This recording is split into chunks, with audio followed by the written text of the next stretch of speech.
Gomer. I love catching foxes. Is that his real name? Michael Gormley. Gormley, okay. Awesome guy. But yeah, so anyway, so if you love the show, give us a great review. If you don't love the show, go review Catching Foxes. That's what I say. So for those just joining us on Instagram, we don't usually go live on Instagram. We're just starting to. But you're in studio with us for Trending. And so that's Chris Mueller, for those who do not know him yet, my Instagram. And we are going to be getting started here in just a second. We are taking a second to post links to our social media so everyone knows where they can listen in right now. So maybe you want to do the same as Chris said. I'm throwing up a link right now to my personal Facebook page. Just a heads up, I know a lot of you sometimes say, hey, I want to be your real friend. I always say, please be my Facebook page friend, follower, because here's the deal. I can't get to all of the messages coming in on my personal account the way they're filtered. So send me a message on my public page, and I do respond, even if it takes a week or so. I do get around to them. I love hearing from you guys. And we're also going to be talking a little bit today about some of the comments that you guys throw out my way, just in reaction to some of the themes. And one of the themes that I probably hear most often coming from you guys is on friendship. Your response to things we cover on friendship, wanting to hear more about friendship, how your friendships are struggling. We just live in a time where, we're struggling with chastity, right? We're struggling in our marriages, and we're struggling in friendships. Is it any surprise? That's where it all starts. So we are going to be getting started. I'm just posting a quick link here.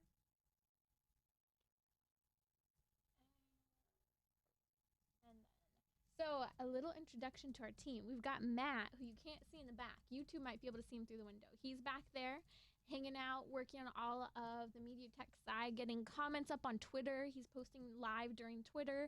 He's taking over my Twitter feed. So if you ever wonder who's there, that's Matt. And then Jim Governail's here, and he is Jimmy G, for those who don't know. And he's working the soundboard, working all the editing. He's waving at you, but it's not making. But yeah, he's behind the camera. So behind the camera. Yeah. He's like tucked in by multiple tripods. Right. Hey, is anybody else dying of allergies right now? I gotta tell you, this time of year. I love summer, except that I don't. I love the idea of summer. I think because when you're young and you have summers off and it's like all that kind of, it's great. But then you actually get to summer as an adult and you're like, it's just allergies and high electricity bills. Right, so. You know what's funny? I've been so excited for every teenager that I've seen lately. Like, you're on summer, I'm so excited for you. And my first question is, what are you reading? And they look at me with this like glazed eye look. Yeah. And so I say, let's decide what you're going to read this summer. We have mandated reading in our home. Like, you've got to read. We actually went to the library to get books, and then the library was closed. We went too late. It was terrible. Did you go on Sunday? No, we went on, it was Friday. We got there, I think at like 5:30. It closed at 5. Of course. So my daughter was like, I thought we were going to the library. I'm like, we were at the library. We were in the parking lot. What do you want from me? Speaking of which, maybe you have a kid, and have you ever checked out the book clubs at the library? They have a ton of awesome programs that you can participate in at your local library. Well, there you go. Yeah, there's your PSA for the government. Anyway. No comment. Man, I'm sitting on my cords. I think we're ready to get started here. Aren't we? Wow. Are we? Oh, man, I forgot my spectacles. Your spectacles. Goodness. Are you going to be able to see? I just depth tell you perception off. It's just, it's all fuzzy. Just, you know what? Command plus sign. There you go. Just make that sucker big. Literally everything on his screen has been expanded. Yeah. Supervision. Everything I look at, I'm like, wow, I'm looking at this 200%. I think it's happening. Old age. Awesome. Well, I think we're set to get going. Do you have everything up? Yeah, Let's sure. go. Oh, so for those who are on Instagram just joining us, we're going to start the music that we only hear through the headset. That's the introduction to the show. It's going to start rolling. It's about 45-ish seconds. We'll remind you with little dancing fingers. Time for awkward silence.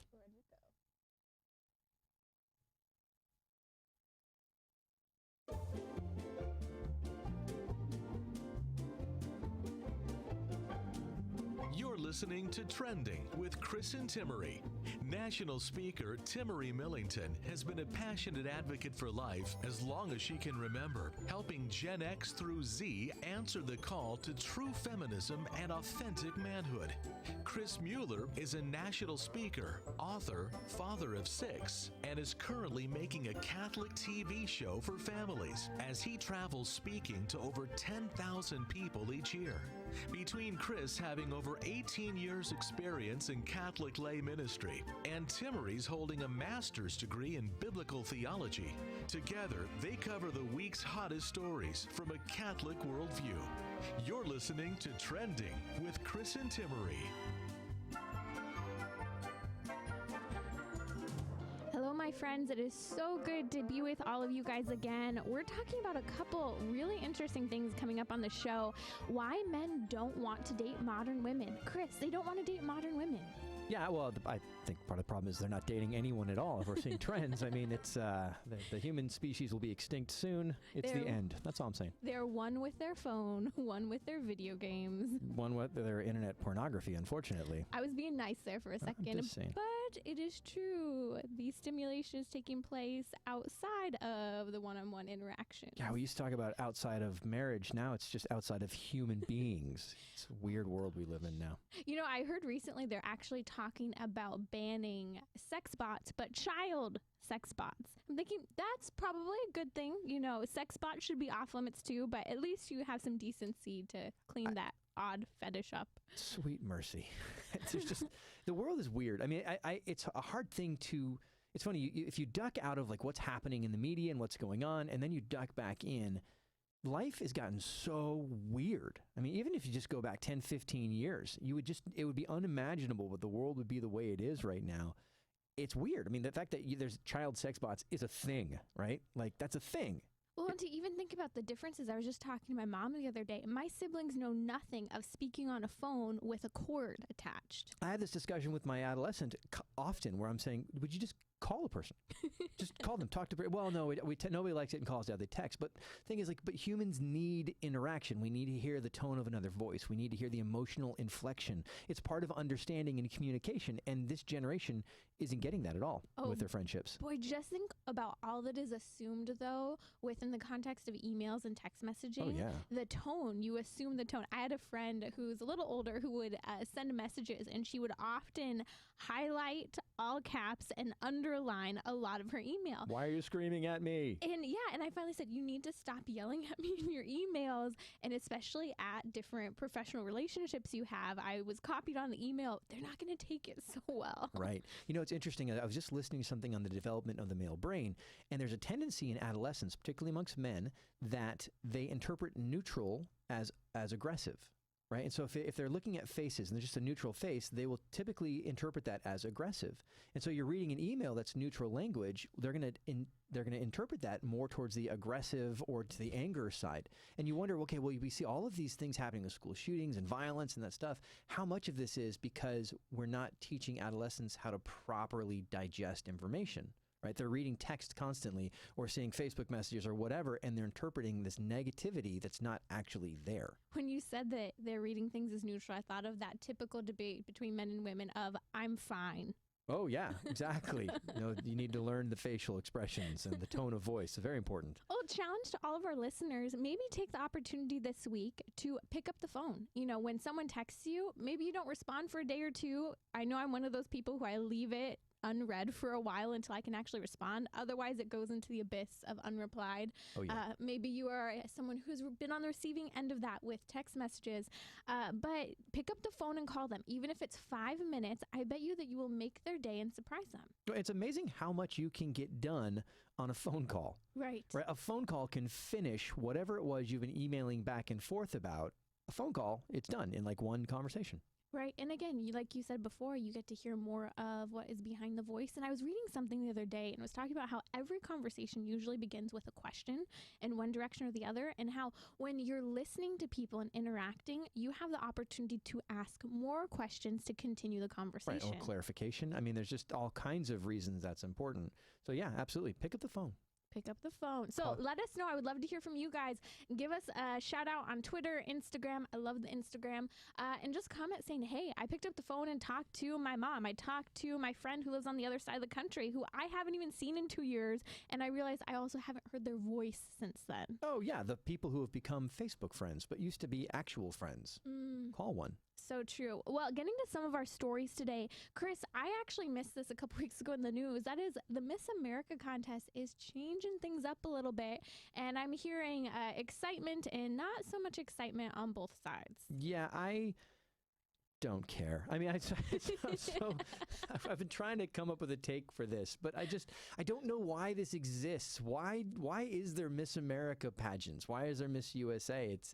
I mean, okay, we used to call them beauty pageants. People don't call them that anymore. And that's what they were. I mean, it's like, I just don't understand why. Okay, this is what kills me. At the end of the day, specifically talking about Miss America, not Miss USA, because that's totally different. Miss America is a non-for-profit organization, and they're actually focused, although it's a beauty contest, what happens and how you get the job, and a number of the Miss America people have said this, is behind closed doors in an interview holding your resume. Because what the women do after they hold the title of Miss America is they're actually out there fighting against sex trafficking. They're sitting on the deathbed of the elderly. They are doing incredible charitable work, acts of virtue. And that's all fantastic if the feature wasn't let's parade women around on stage. Exactly. Does that make sense? Like, that's the weird part to me. So that's what's changed. Essentially what's happened is Miss America has finally looked, in light of the Me Too movement and also in light of having more female leadership apparently, which I thought was interesting, they've decided to get rid of not only the bikini and high heels. I mean, come on, you guys. Because bikini and high heels is just a common sense outfit. I mean, it's no nonsense. We're going to get things done today. I'm just going to be really frank.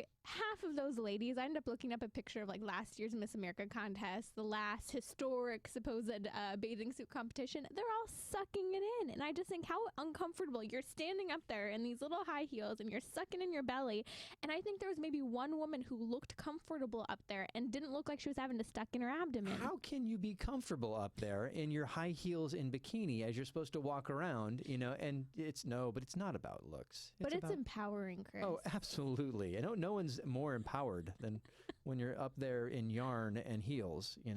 Well, not only are they getting rid of the bathing suits, but they're getting rid of the evening gowns, which I thought was really unfortunate that the evening gowns are so risque. Like, you look at them and there may be one or two that are pleasant looking, really nice.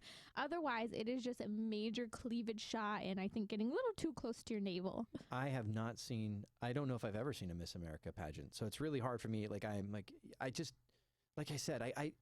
Okay, this to me falls under the category, and I know there's the scholarships and there's social justice work they do, but it falls under the same category as a restaurant like Hooters or one of those things, because what they're selling is people, right? Mm-hmm. What the advertisers are buying into is people will watch to see the young ladies walk around and answer questions, but if they're not pretty young ladies, is anyone watching, right? And that's what we're doing. Kudos to them. I'm glad they're getting rid of the swimsuit. I'm glad they're getting rid of the gowns, right? Because it's a parade of women. I just don't know what the show is then, because I just don't understand it. Well, they're no longer going to be judged based on their looks, apparently, which will be interesting. Some people are upset saying Miss New Jersey said it completely empowers women to wear bikinis versus the 2013 Miss America, Mallory Hagan, actually said, no, there is so much discomfort and self-criticism for women that feeds into the fact that women already struggle with body image. Well, and you look at all the studies that have been done that demonstrate if you have a woman sitting in a bikini in a room by herself, she's going to answer questions more. She's more concerned with her appearance. She's more uncomfortable. Even when there's no one looking, she's more self-aware, and it distracts her from doing the tasks that are given to her. You hit the nail on the head. She's in a room by herself. That's what the studies show. Right. And she performs very poorly versus you put a cozy big sweater on her, you sit her down, she takes the same exact test, no one's in the room, and she does far better. Right. And so I guess the argument is, but you can teach her to be empowered and comfortable with her body. But then I go to the men's studies, and again, where it shows that men are more likely to identify, if you show men pictures of women in bikinis, like basically body down, they're more likely to identify the woman as an object than a person when they're clothed or when they're unclothed. They think of power tools essentially as well. Right. That's interesting. Well, here's kind of my take on it. Miss America is no longer going to have this scantily clad evening gowns, nor are they going to use the swimsuits. They're focusing more on achievement over body. I'm just going to push it. That's still not enough. The achievement is fantastic. I'm glad we're shifting, but we need to focus on who the person is. And this gets into the question of modesty. When we're talking to young girls today, are we really empowering them to feel comfortable in what they're wearing, to feel like they're properly dressed for the occasion? And I always think of, the struggle with pornography, which we're going to talk a little bit from the female perspective coming up here in a bit, and how it's leading to a lot of sexting and girls giving into sexting when they don't even want to. So it's consensual but unwanted. But what I think, Chris, is we need to talk about it from the perspective of JP2. He said in Love and Responsibility, the problem with pornography isn't that it reveals too much, it's that it reveals too little. Right. Oh, absolutely. And, our trend toward, I was just at the mall on the way here to do the show, and there's a woman in the store in front of me, and she's, crop top, tight jeans, the whole thing. And the trend seems to be towards more undress. And the problem is when you're putting yourself in dating relationships or you're trying to meet people, what you're doing is saying, don't know me, see me. Mm-hmm. Right. And, you can be very becoming in a modest outfit. You can look really nice in a modest outfit. It doesn't have to always be, check out the goods. Mm-hmm. Right? And I feel like that more and more is what we're telling young ladies. That's where you find your value. And I'm empowered. Yes, it will give you a power. Right? Yes, you can misuse those gifts to attain power, to get attention. The problem is you're going to find very quickly that you become a slave to that, mm-hmm. right? Because the need to retain that power, and it becomes more and more skimpy, and it becomes more and more less and less fulfilling because people are seeing you, the outside of you, the form as opposed to the substance of you. And I know anytime we talk about modesty, people start to cringe, but no, I'm someone who loves clothes, and it's always a challenge to find the right clothes that fit well based on the height, body shape, and so forth. But it's important to make the effort, because I think when you dress how you like and you also dress modestly, you become more of who you're called to be.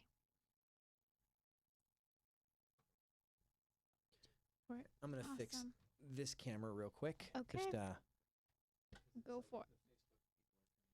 The Facebook. Oh, much better. I would have never been able to figure out what to do with that. Do you want to tip it your way a little bit, or are you getting in? No, I'm good. I'm in. Okay, Facebook, would love to hear from you guys. Give us Instagram as well. Give us your tips. What do you like to work on in terms of how to dress? Ow, knees. Okay. Okay. Coming in. Do you want to... Oh, yeah.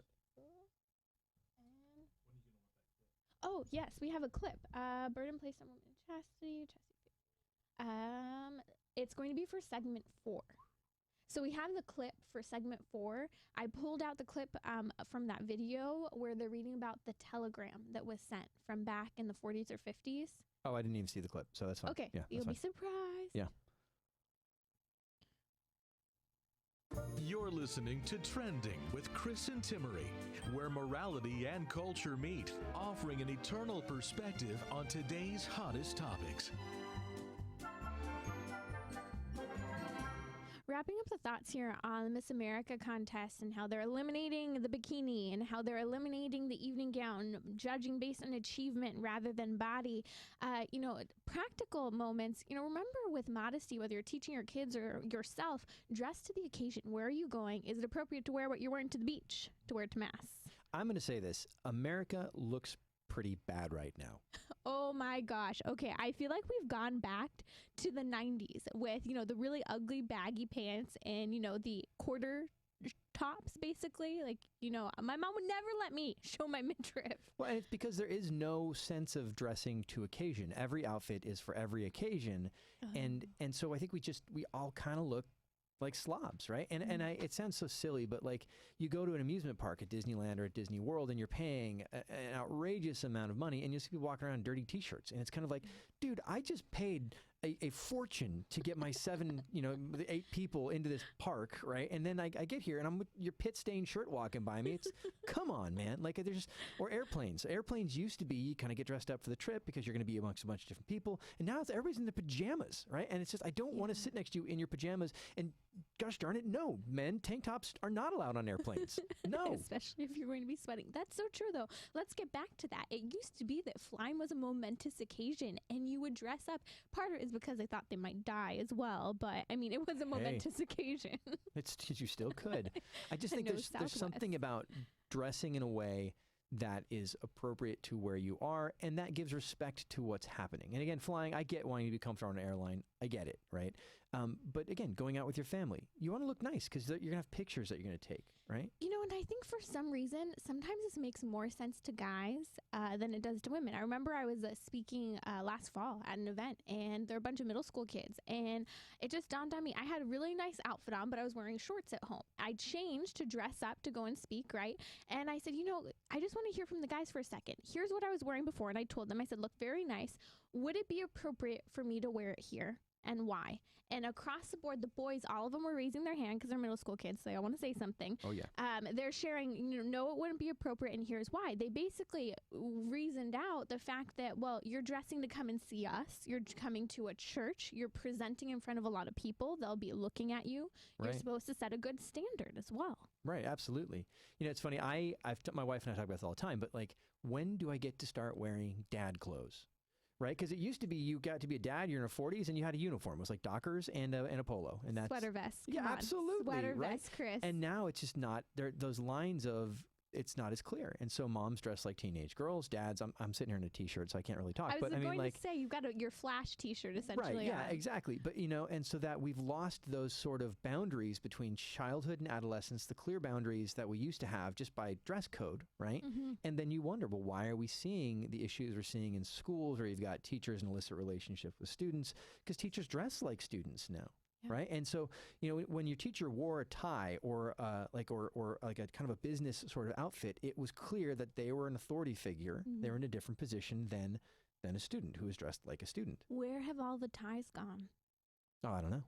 that unbuttoned first two buttons. Some of you are unbuttoning your shirts a little too low. I mean, I'm a swarthy man, so I don't do the low V-necks or the tie button thing. Nope.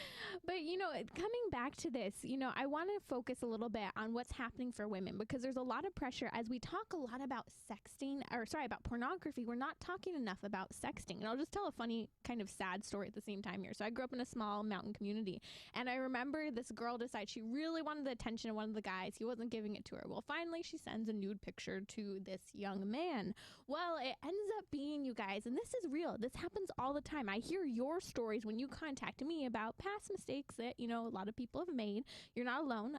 There's a lot of pressure, but essentially where this girl then sends it to the guy happens to be a volunteer at the fire station. And so he then shows it to some of the other guys. They're in high school. Well, then next thing you know, this phone's circling its way around to all of the different fire chief, firemen there. Well, guess what? Her dad worked at the fire department. And not only was he caught looking, but he was caught with an image of his daughter. Oh, sweet mercy. Yeah. And I mean, the story comes full circle. The culpability on the father's part for looking, and the culpability on the daughter's part, and then all of the men who have now shared this. My son, I was talking to my son, and I said, there are things we have to talk about that I never talked to my dad about, right? And we were having a conversation as I was taking him to practice. And one of the things that he brought up was they had just had an assembly at the school about sexting, because that had happened on campus. Somebody had sent a picture, and then it got shared around the school, and so they had to have everybody come in. Parents, I say this to parents all the time. Like, there is immense pressure on your kids to do this stuff. Whether they're boys or girls, there's pressure to be engaged in it. That's why the smartphone you're giving your kid, you need to give it to them and meter it out over time. You just don't hand it to them and say you're off on your own. You may give them the smartphone and say, you know what, I want you to learn how to use it as a communication device first, so the camera's not even enabled on it right now. Why not? Or if the camera's going to be enabled, make sure that you've got a computer somewhere in the house that's receiving all the texts that are going in and out of that phone. It's not hard to set up so that you can review it, right? But you don't just hand this incredibly powerful, unthinkable device to an 11-year-old and say, hey, you're on your own. I'm going to push back here because I hear this from a lot of people, because I think when I have children, I'm going to be super strict with technology. Sure. And I hear people who respond, Timmerie, like, you can't monitor everything, and it's a violation of privacy for these kids. And I just go, what privacy? Why do they have that right? How do you respond to that? Because you're monitoring all of your kids' tech. Oh, sure, right. And for now, I mean, they're young. I kind of like to bring back to the people I talk to, well, do you remember back in the 90s, in ancient times, when my son said this the other day? He goes, oh, yeah, that was back in the 1900s, Dad. And I wanted to slap him. But in the 90s, in my home at least, I knew whenever I talked to a girl on the phone, there was a 98% chance my brother was listening. Listening in. Right? And who doesn't know that? Who doesn't remember when, if you grew up in that time, you'd be on the phone and a sibling would get on, your parents would get on and say, get off the phone, I'm waiting for a phone call. Or if call waiting rings in, you better answer it, right? And so that sense of anonymity didn't exist, right? And it does now. Again, your children have a right to privacy, but you need to teach and give that to them. Right now, you are the steward of those children, and you need to take that responsibility very seriously. Those aren't your kids, they're God's kids. And the way you measure out that responsibility, you teach them to handle it, is very important. Again, I say this all the time. You wouldn't give your kids the car keys and say, all right, good luck. You're gonna drive with them. You're gonna teach them. You're gonna walk with them, and then you're gonna hand the keys over to them when they're responsible enough to handle them. You know, asceticism is very popular in the Christian lifestyle, and that is where it's severe self-discipline in order to become a better person, right? To be more virtuous, to be more focused on God, to really simplify our lives. Well, I was looking at the catechism the other day, and it talked about how an even more firm and strict version of this is required during childhood and adolescence. Right. And yet we say, well, the child needs to have rights, or they should be free to experiment and explore their bodies.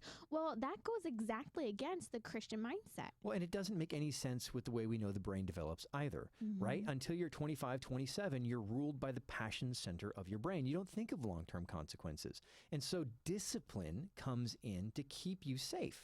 Right. And parents give that discipline to their children so that they can develop habits that are going to serve them the rest of their life. If you don't give that to them, what you're saying is be ruled by your emotions, by lust, by anger, by pride, all those things.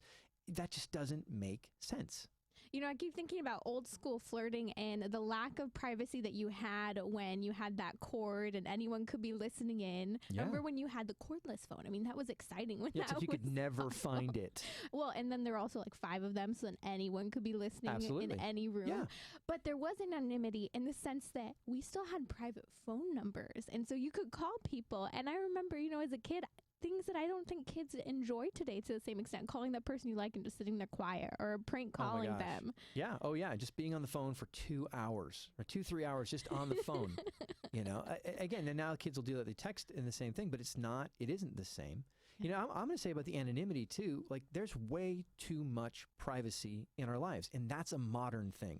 And if you look back in human history, like in towns, everybody knew each other's business because everything was public. You had to go to you didn't have an oven in your home. You went to the central place in town to bake or to mill your wheat or whatever. And so the talk was there. People knew what was going on. They were more involved in each other's lives. I've adopted this for myself. You know, we use Covenant Eyes on our computer. I have monitoring on my computer what I'm doing, and my friends, if I'm doing something illicit, will get an update on that so they can call me and say, whoa, right? Nobody needs the freedom to look at porn. Does that make sense? Yes. Nobody needs the freedom to look at things they shouldn't be looking at. That's okay to say. And again, I'm not worrying if I've got a problem, but I want my kids to know. I want my wife to know. I want people I talk to know that I don't think anyone deserves those freedoms. Well, and it's important to think back and point back to not just back in the day, but also to other cultures today where they're living in one-room homes. They're living where, even if it's not a one-room home, where they're all sleeping together. I was just talking to someone the other day, and she had a friend who adopted children from a part of Asia, and they brought the children here, and those children are used to sleeping on a mat in their parents' room. And so they were having a hard time adapting to being here in the United States, and it wasn't until they were put on mats in the parents' room that they felt comfortable.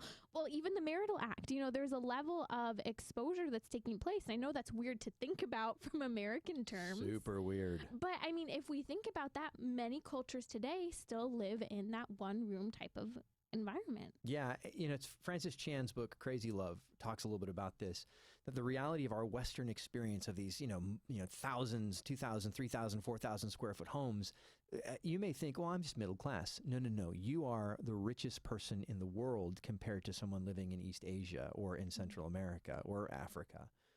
You know, I remember as a child, I loved the option of always being able to have that door closed if I wanted, especially as I was a teenager, you know, this desire for privacy, especially coming from this introvert here.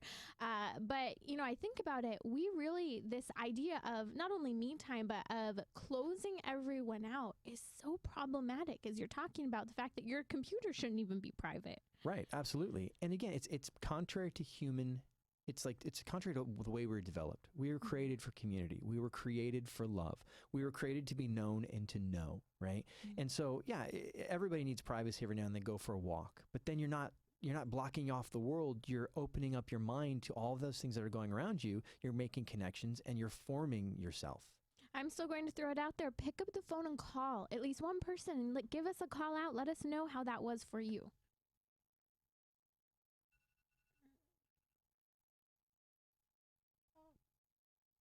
Oh my gosh, whatever is being cooked just smells so good at lunchtime when we're in the studio.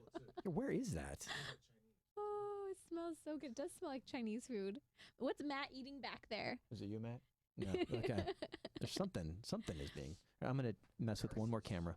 There's like cameras everywhere. If you're watching the show live right now, there's one camera there, and then YouTube's up there. And so it's like being in a fishbowl. Not to forget the fact that we're probably being watched through our computers right now.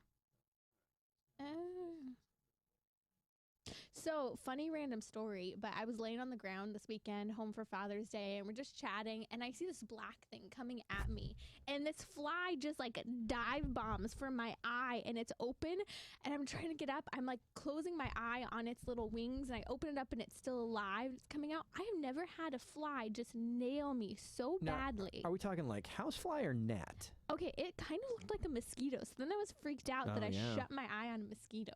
I had a gnat in my eye, and it's horrifying. It's like you can feel it squigging around under your lid, and it's just, it's not fun. That's the worst thing in your eye is a bug. I shrieked, and it was funny because my brother saw it in slow motion. I was laying on the floor, and he's sitting up tall. He goes, "What the heck?"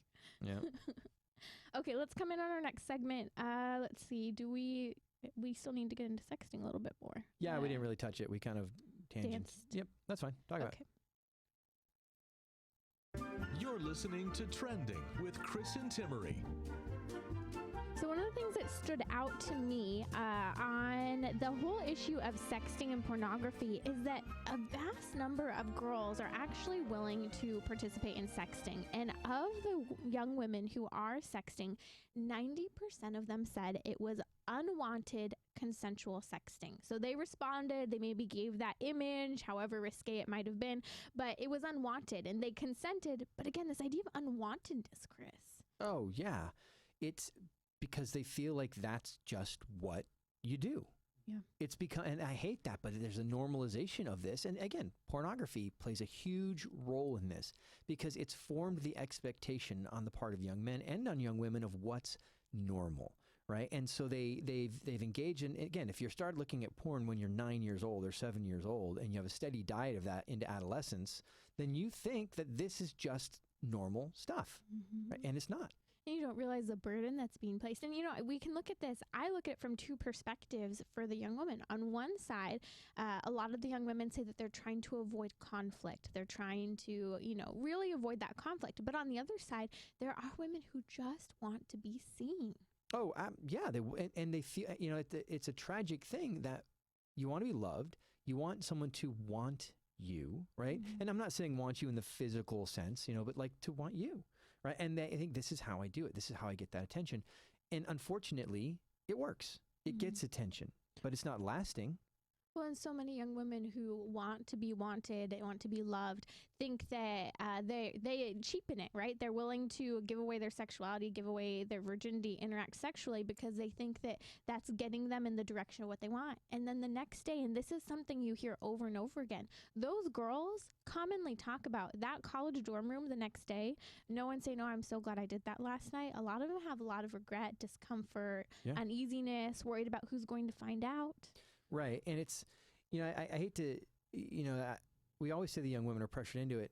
I think we have to acknowledge that there are a lot of young men who've been victimized this too, because they've become victims of our culture, right? If you're a 11-year-old child or a 13-year-old or a 16-year-old looking at pornography, if two people walked in and started doing that in front of you, that would be a crime, right? Mm-hmm. It would be wrong. It would be criminal. If an adult walked in and said, "Hey, look at this," that's a crime. Right. And so so what you're dealing with is young people who are victims of the pornographic culture. Mm-hmm. Like, I honestly, it doesn't make sense that we're not prosecuting pornographers who are putting this stuff out there that we know that young people are accessing. Right. But they're not. But could a kid go in a store and buy it? No. Right. Because that's illegal.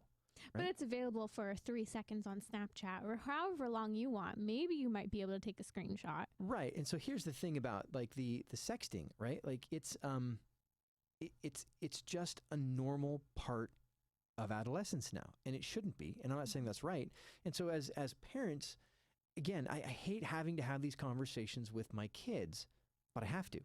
I have to talk to my son. I have to talk to my daughters. I have to and it's such a balance between protecting their innocence and protecting them. Yeah, it's so hard too because I have a lot of adults. Well, I'm thinking about sending my kid to your talk, and I'm at the point where I say, I'm going to be really frank with you. 5 years ago, I wouldn't necessarily send your 12-year-old to all of this, but we're at the point where your 12-year-old, if you're not sharing the information, someone else is. Oh, and, absolutely. You know, I look at the example of a number of young women in my life who, starting at 12 and 13, they had multiple images of the man's you-know-what being sent to them. Right. And luckily, in these cases, and I don't know how long the response was, but eventually they end up going to a parent-type figure. What the heck do I do? Well, and the reality is, if you're not forming your child's worldview, the culture will be more than happy to do so. Yeah. And I go back to this idea of worldview so often. Like, your job is to communicate a way to view the world to your children, to role model that, to discuss that with them, to let them understand why, right? And to take their questions. And, you know, there's one of the things, I think it's wonderful. It's weird in a sense, because I would have never done this, but it's wonderful in another sense. My son, my daughter, like, they'll be driving home with their mom and they'll say, "Hey, Mom, I've heard this word a lot. I know it's a bad word. I don't know what it means," right? Mm-hmm. Why do people say it? They have that relationship with their mom, right? Oh, I've heard some great stories in that context. Right, yeah. Or, you know, or we'll be listening to the radio and something will come up and a word like pornography comes up. And what is that? Well, it's when someone, you know, how do you explain that to a young child? But they're being exposed to it. So it's like when people act like they're married, but they're not married, and then they take pictures of it. I mean, it's, you know, it's a weird, you know, how do you do that? You know, but like this idea of we can't hide, we can't stick our heads in a hole and pretend like it's not happening. It is happening. And we have to start having hard conversations with our tweens, with our adolescents. I have a friend who's very modest, and I remember her talking about driving that old station wagon. She had her two squirrely little boys in the very back row being naughty back there, and the 5-year-old yells to the mom, the 8-year-old sitting next to him, "Hey, Mom, what's this thing called a condom?" And the other boy, who's 8, goes, "Oh, it's a balloon for your bleep." And the mom is just bright red. She said, "I did not have a single word to communicate because I was so uncomfortable." And while it might be funny now, I'm sitting here going, I don't know what to say to my kid because I'm uncomfortable. Right. But the problem is you have to be able to, I mean, you can't just go, "We're not going to talk about that," because someone will. And so how do you age appropriately talk about these things? There's a part of the sexting I think needs to be mentioned too. I don't think kids think about this, and maybe adults don't think about it either. It's illegal to send images of minors over the internet. I mean, that's child pornography. And honestly, I you know, if you're a teen receiving that and sending it, you're engaging in the distribution of child pornography, and you can be prosecuted in a lot of municipalities. And so that's something that needs to be said. And it's a conversation to have with your kids too, your daughter, your son. Like, this could seriously affect the rest. It's not just embarrassing, it's a criminal act. We need authorities to make some examples of this. It might wake kids up. You know, I remember we were just talking this weekend about how people used to pirate music all the time, right? And how eventually it got to the point where a small number of people got in really big trouble. They didn't prosecute all the people they had evidence on, but it set the example, and fewer people do it today than they did before. Right. And again, you know, what's the spiritual implication? Well, what you're looking at here is an image and likeness of the living God, made by God's hands to reflect his glory, and that is being profaned. Right. And, you know, we don't profane what God has made sacred. Well, God looked at humanity and he said, it's good. Right. And now we're using that for our own pleasure. We're selling it. We're destroying that image in a lot of respects. You know, that's Chris Mueller. I'm Timmerie Millington. Good to have you here listening with us. Thank you for joining. You know, Chris, one of the things that really, really aggravated me, I interviewed last year, I think I was subbing for the Patrick Madrid show, and we interviewed Mark Rigneris, who is the author of Cheap Sex. And he talks about how pornography and contraception, two main technologies that have impacted sex, how they have led to this cheap sex mentality. And the main point that he kept emphasizing that really annoyed me, but essentially I got over, is that he talks about how it's really women who control the yes or no to sex, and it's how much she's willing to allow, and it's a huge burden placed on women. And that's what annoyed me, is at the end of the day we have to say men are called to more, but the reality is, no matter which way you slice it, if women are willing to take a firmer stand, men will learn to respect it or leave. You know, I just saw another article on this earlier this week, is this idea of the economy of sex, right? And it has become cheap. And because women, it's been given away without any expectation of any sort of responsibility in turn. Right. And I absolutely agree with that. And you're right, men, I'm raising my young men to be better. Right. I'm raising my young women to understand their value, right? To not give away. But I also know lots and a number of young women who are now entering their 30s who are trying to live chaste lives, and they're having a very difficult time finding young men who are marriageable because that's just not the economy that they're living in. We're going to be talking about this actually a little bit on the next segment. We're going to be talking about, is chivalry dead, and why men don't want to date women. And I think we have some answers to that. Before we do, I want to talk for just a second about friendship. A number of you, it's probably the most common topic that I hear from you guys. I love hearing from you friends because it gives me an idea of what you're struggling with, and that is friendships. And so I want to start with throwing out this quote from St. Clair of Assisi that came to me this week that I have just been chewing on, and I put the full version of the quote on my Twitter and Facebook, but it's this: we become what we love, and who we love shapes what we become. I'm going to repeat that one more time because I know you guys are listening just to chew on it. We become what we love, and who we love shapes what we become. So I was looking at this, and it's so true. We become what we love. And so the question is, what do you love in the world today? Are we just spending hours of our life on social media? Or maybe we're enjoying some really great social media accounts like the ones that posted this. Are we loving friends who pull us down or who build us up and expect better of us? Right. It's one of my good friends, Father Mike Schmitz, I've witnessed him love people. And it's very much, I would say, it's the closest thing I can imagine to John Paul II, because I've witnessed him just be so present to people, just giving them his full attention and just receiving them as if he's receiving Christ. And it really is inspiring to watch and to be around him for a weekend, because he just does. And he meets thousands of people, but it's like each one of them, he's saying, this is Jesus, right? And again, you love who you're loving in that person, or you're loving Christ in that person. And I don't want you guys to hear this and think, oh, that's cute, that's cliche. He's seeing Jesus in the other person. He's truly choosing to see a person before him, cutting aside everything else. He's seen the person before him.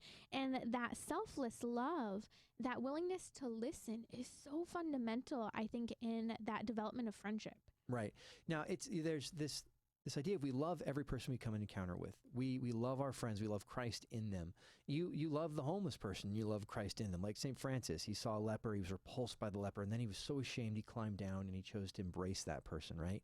And he was very clear, and he found Jesus in that person. He met Jesus in that person. We're called to do that. However, we are also called to surround ourselves with community.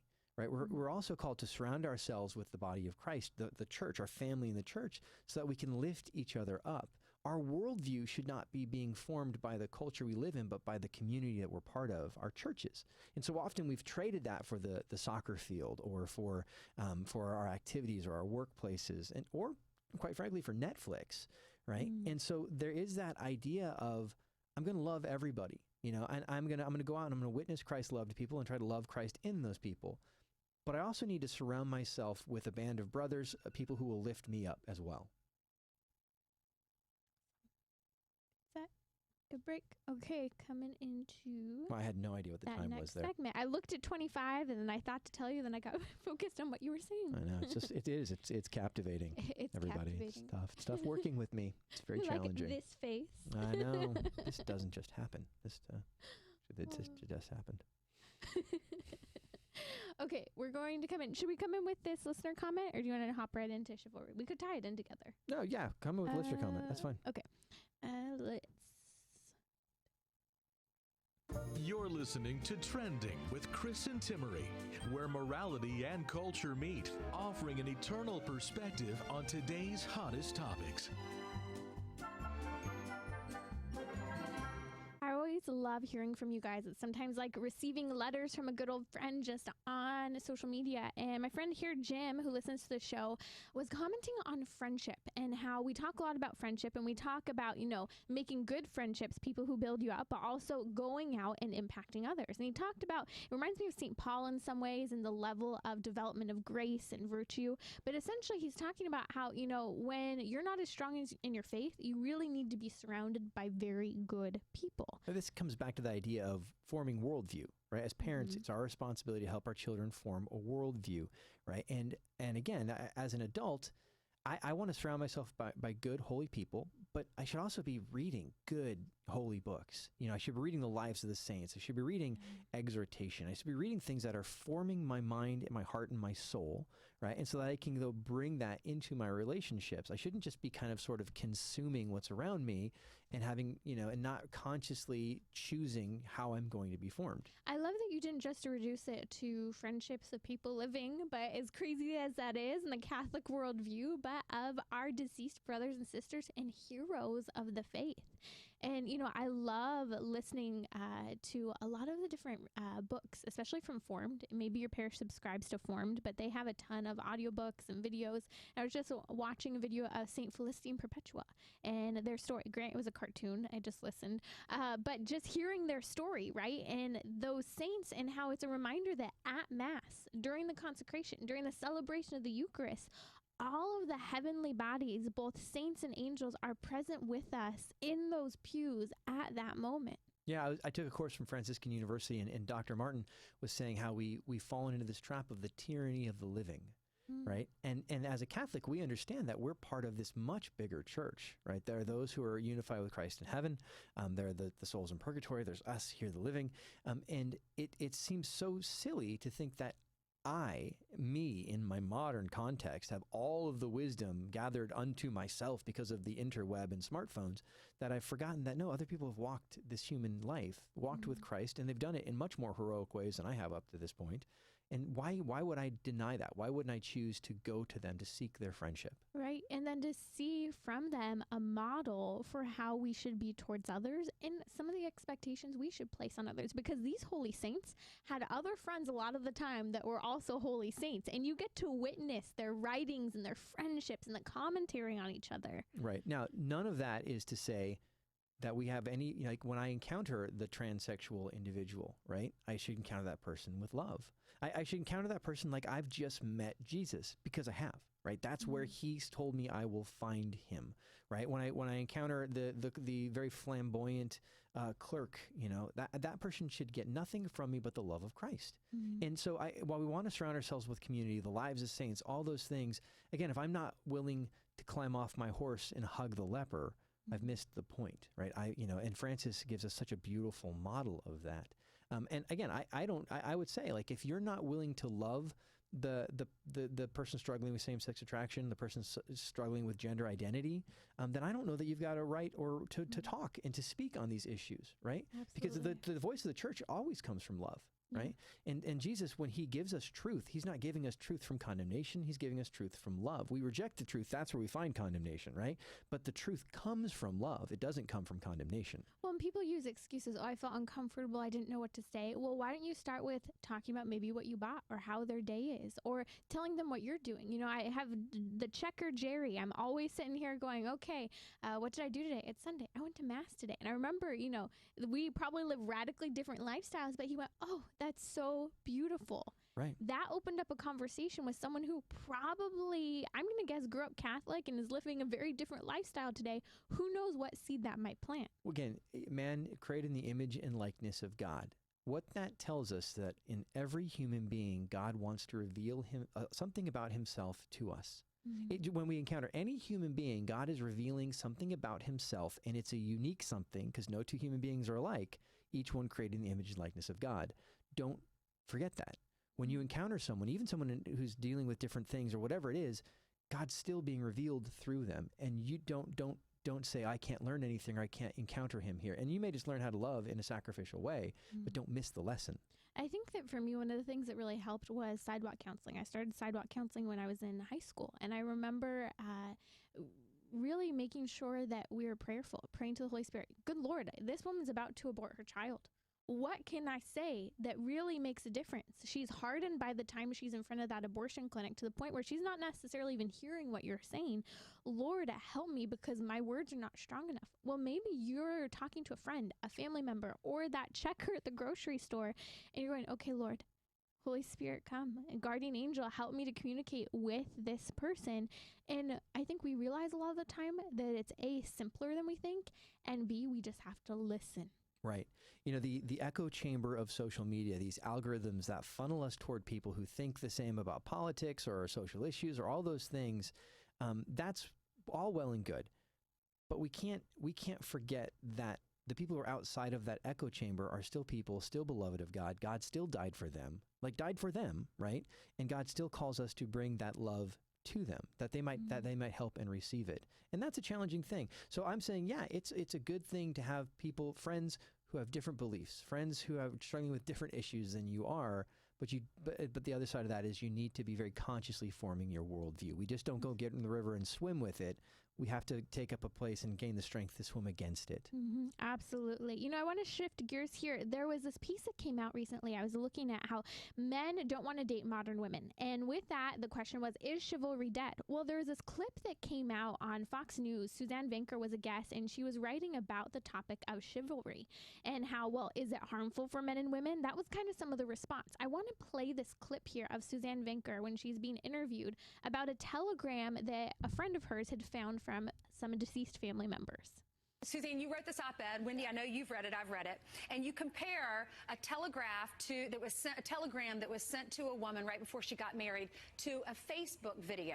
The first one I want to read is back in the day. Back in 1954, your friend, her mother just recently died. Your friend was going through a memorabilia. She finds this telegram, and it says, this is the husband writing it to his soon-to-be wife. Darling, I shall be waiting for you at 8 with a lifetime of expectancy. My heart will be coming with you down the aisle. May God be with us tonight as we pray we will always be with him. Thank you for becoming my wife. My love forever yours, Henry. Chris, I look at this telegram and, it's back in a time where every single one of those words cost something. And he's speaking to his bride the night before he's going to get married. And just this endearing language, darling, right? I'm looking forward to marrying you. And this chivalry and this thoughtfulness and him reaching out to her right before she may be nervous or excited or whatever it might be. Right. The gallantry, right? How much have we just lost that? And it's funny because I think we've lost it not just between men and women, but just in culture in general. Go back and read letters people wrote during the Civil War, right? And, or the way we used to communicate with one another. There was a decorum. There was a, and again, I don't want to idealize the past, but there was just a level of respect, right?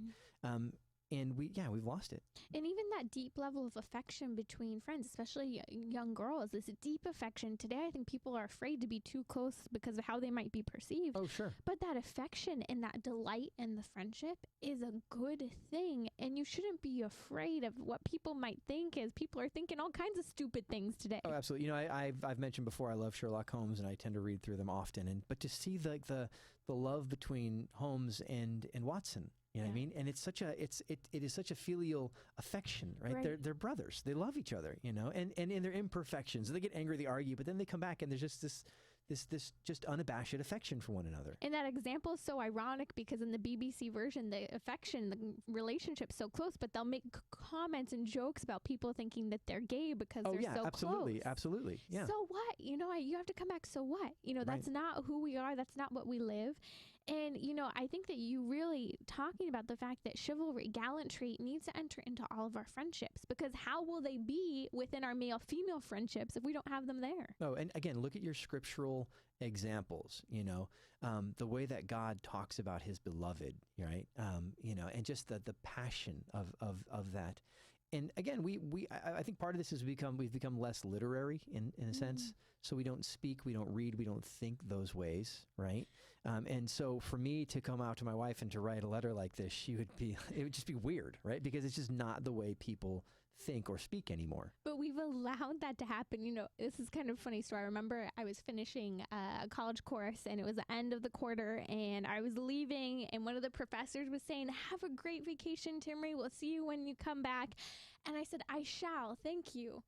And everyone in the room just started laughing hysterically. Yeah. And I remember I was so mortified because I didn't know what they were laughing at. And I kind of have to look at someone and go, "What's wrong?" And they said, "Well, you said I shall." Yes. Yes, I shall return. Yes. Yeah. But it's funny though, I find myself reading like Lewis and my language will change, right? Or I find myself reading Chesterton, my language will change. And I like it, and I'll find when I sit down to write my blogs, all of a sudden I'm like, well, I'm be quite elevated. My wife will say, what were you thinking when you wrote this one? I was like, I just been reading a lot of C.S. Lewis, and it changes your language or Tolkien or whatever. Yeah. Well, and I feel like we can't use a lot of words that are really fancy and sophisticated because then people have no idea what we're talking about. So then I find myself using the word, but then explaining what the word means just in case, because I would be that clueless person that had no idea what it meant. Well, and again, you look at this letter this person wrote, this darling, she'll be waiting for you.